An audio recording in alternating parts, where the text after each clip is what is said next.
Hey there, this is Edgar again from Aurora AutoPros. How many times you been told that you need a timing belt and why?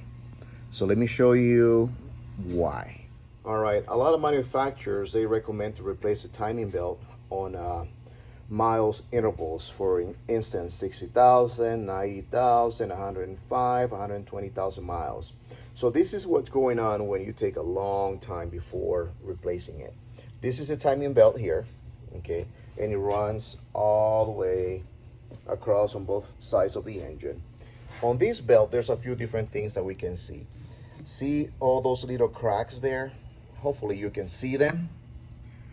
And what that means is that this belt has been there for way too long and it is very close to snapped, meaning that it could damage the whole engine. Another thing, because this belt is so stretched out, what you see there is a water pump. And look what's going on right now, because the belt's so stretched out. See how loose it is?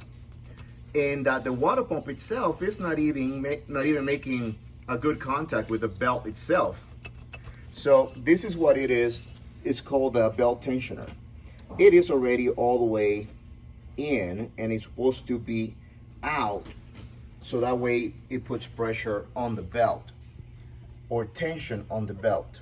But that's just a quick overview how some of the timing belts look and when it is ready to snap and damage your engine.